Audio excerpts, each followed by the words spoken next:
Guys আমাদের পিছনের খালের এই জায়গায় চলে আসছি আম আছে কিনা দেখার জন্য। মানে পিছনের খালের এইখানে যে আমাদের একটা আম গাছ আছে ওইটা এবার আর দেখা হয় না, আমার এই পর্যন্ত আসা হয় না, এত দূর আর কি। চলেন দেখা যাক আম আছে কিনা। কি খোঁজো ইবা? পাইছে আম? যাক ইবা একটা আম পাইও গেছে। কই পাইছো? গাছ কই? এই গাছে আম পাইছো? আমি বলছি যে খালের ওই জায়গার আম। রিশাদার, ইভা আর আমরা তিনজন চলে আসছি আজকে আম কুড়াতে।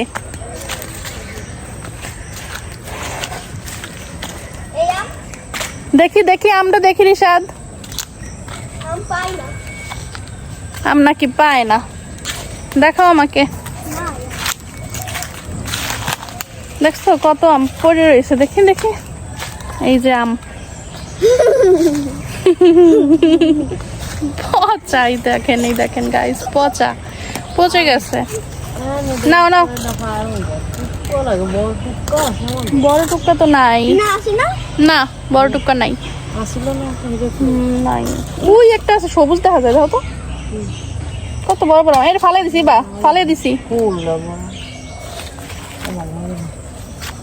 না, দাদা ভালোগুলা তো থাকে না, কললি নিয়ে যায় না সবাই। না রিশাদ আম বানানি খাবা? মজা, জিপে পানি এসে বললো বেটা এই পাশে আয়। হ্যাঁ এই যে আমাদের আম গাছ, ওয়েট দেখাচ্ছি। কি ফেলাইছে? সাপ?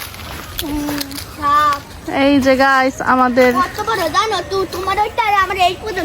আমাদের এই যে আম গাছ। হ্যাঁ হ্যাঁ, তোমার ওইটা আর এই পর্যন্ত আমার সাপ। কত বড়? তা তো অনেক বিশাল। এই যে আমাদের আম গাছ, এই যে আম গাছে আম ক্লিয়ার ভাবে দেখা যাচ্ছে না। আমি তো আমই দেখতে আসি না, কোথায় আম?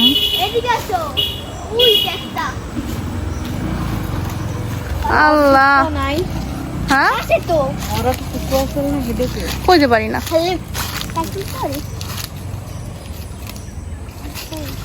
না এই বছর আর ভালো করে আম খাওয়া হবে না এই গাছে। আমি ভাবছিলাম যে অনেক আম আছে, গাছ দেখতেই পাচ্ছেন যে আম ওরকম ভাবে নাই।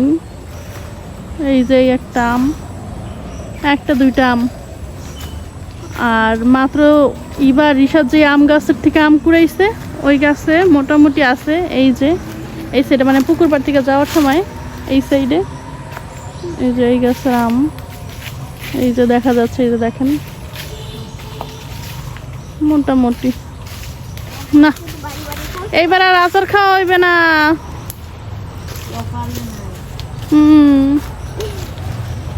রিশাদ সাইকেল নিয়ে আসছো? গাইস আম খেতে আসে এখন আম না নিয়েই চলে যাইতে হইতেছে, কারণ আম নাই। আম মানে পচা আম পড়ে রয়েছে নিচে। হ্যাঁ দাও দাও, একটা আম ভালো না কিন্তু, দেখি তো দেখছো নিতে নাকি পারে না।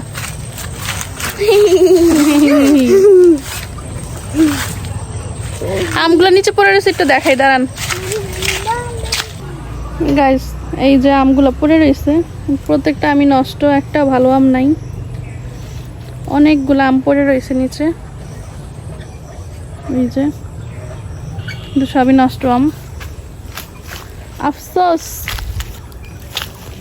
এই আমটাও নষ্ট। জি কোথায় পড়ে যান আপনি?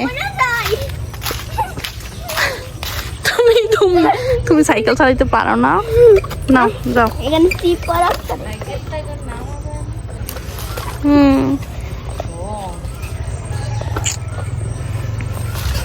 রিশাদ তোমার বার্থডেতে আমি তোমার এত সুন্দর গিফট দিলাম, পুডিং কেক, আমাকে কি গিফট দিবা তুমি? বলা যাবে না। বলা যাবে না? ও বাবা, সারপ্রাইজ! আমার জন্য আবার সারপ্রাইজ অ্যারেঞ্জ করছেন আপনি। আমাদের সজনে গাছ গাইস, এই যে সজনে গাছটা আমি ভাবছিলাম যে মারা যাবে, কারণ মাথা ভাঙা গেছিল। আপনারা দেখছিলেন যে মাথাই নাই, এখন আবার পাতা মানে গজাইছে। দেখছো এবা কি সুন্দর না? ভালোই হয়েছে। আমি তো ভাবছিলাম মরে যাইবে। মাশাআল্লাহ যেই চেহারা পাইছি, আরে আল্লাহ ভালো হয়ে গেছে আমাদের। তোমার কপালে সে ঠাডা, কেন ঠাডা কপালে আবার মানে কি বলবো, জাগাইয়ে উঠছে গাছ, সুন্দর হয়েছে গাছটা। যাক তোমার কপাল ভালো, বুঝছো? এখন ভাগ্যের উপরে কখনোই দোষ দিবা না, তোমার ভাগ্য ভালো। রিসা চলে গেছে গাইস, দেখেন এই যে গাইস আমাদের গাছে এই যে কাঁঠাল ধরছে, যে আপনাদের সাথে দেখাইছিলাম এর আগেও একটা গাছ যে কাঁঠাল ছিল ওইটা দিয়ে দিছিল আপনাদের ভাইয়া তার ফ্রেন্ডকে। এখনো গাছে যে একটা ছোট কাঁঠাল আছে, আর এখানে আছে পিচ্চি পিচ্চি। আমাদের পুকুরে মাছ ছাড়া হয়েছে, মাছে তো একটা মানে ওই যে গাও দেয় না কি জানি কয় না, এবারেও তো দেয় না, দিছে ওই যে দেখছো, আমি আমি বলার সাথে সাথে দেখেছ। চলো চলে যাই, চলো।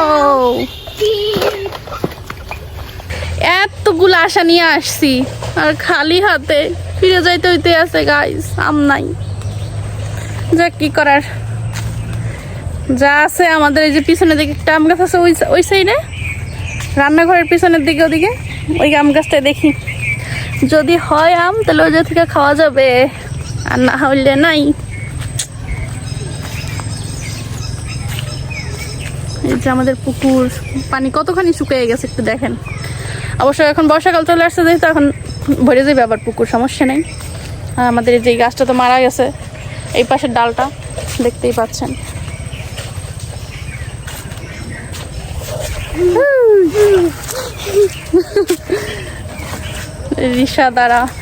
রিশাদের সাথে দুষ্টামি চলতেই থাকে। চলো বাড়ির দিকে চলো। ইবা ইবা কমলা পড়ে রয়েছে, ভালো না? তোমার ফুপির আম খাইতে ইচ্ছা করছে, এখন মালটা একটা পড়ে রয়েছে তাও নেয় না, দেখছো? এই একটা আম আছে, ওটারে ধরেন না ম্যাডাম, ওটারে ধরেন না। দুই খান পরিবার, হ্যাঁ খান পরিবারই তো, আমি তো খান পরিবারই ছিলাম। যাক চলে আসছি বাড়ির দিকে, কিছু করার নাই। যে আমাদের রামবুটান গাছ। ওকে গাইস, ভিডিওটা এখন এই পর্যন্তই শেষ করতেছি। দেখা হয়ে যাবে অন্য একটা ব্লগে, ততক্ষণ তো আল্লাহ হাফেজ। কোথায় যাও আবার?